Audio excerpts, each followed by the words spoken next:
Let's have a quick look through the box and then go into a bit more detail later on.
So by the looks of it, just another fantastic quality Tamiya kit.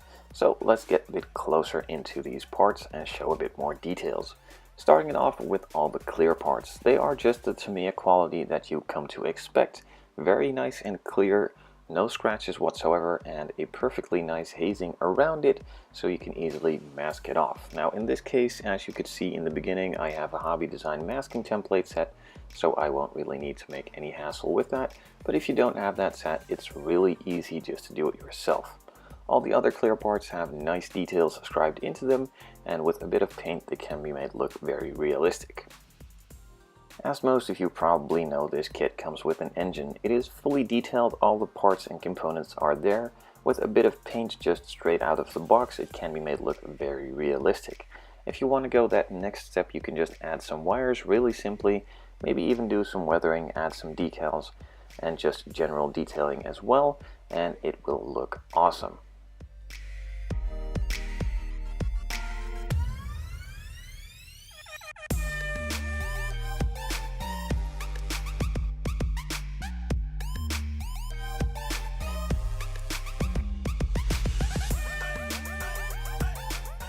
So the engine is pretty detailed, and just like the engine, also the chassis components are very nicely detailed as well.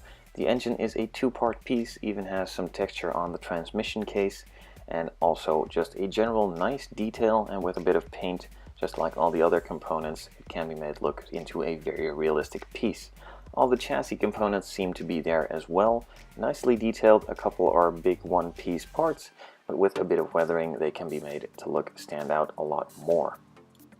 The interior, on the other hand, is a bit of a letdown.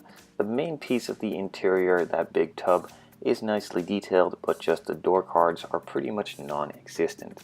You do have the dashboard configurations for left and right hand drive. The seats are nicely detailed, so is the shift boot and the steering wheel. Just the only letdown are those door cards. There is a bit of detail, but not as much as it should have deserved looking at the rest of all the parts.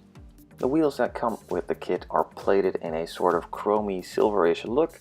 It looks very realistic, but not as silver as the actual ones were on the car. But on the other hand, no one will probably be using those, so we just set those aside and move on to the decals. It is a small decal sheet, but all the parts you need are there. The tires that come with the kit are super nicely detailed, have a good thread pattern, and also some branding, and of course the stock polycaps are supplied as well. Apart from the hood, the rear spoiler, and the side mirrors, the body is pretty much molded in one piece. The front and rear bumper are molded in, and so are the side skirts. There are a couple of small mold lines, but no big deal. They are really easily sanded off and also in quite nicely located spots that makes it a lot easier to sand them off. The panel lines around the window trim on the side are perfectly fine, but on the front and rear they are pretty much non-existent.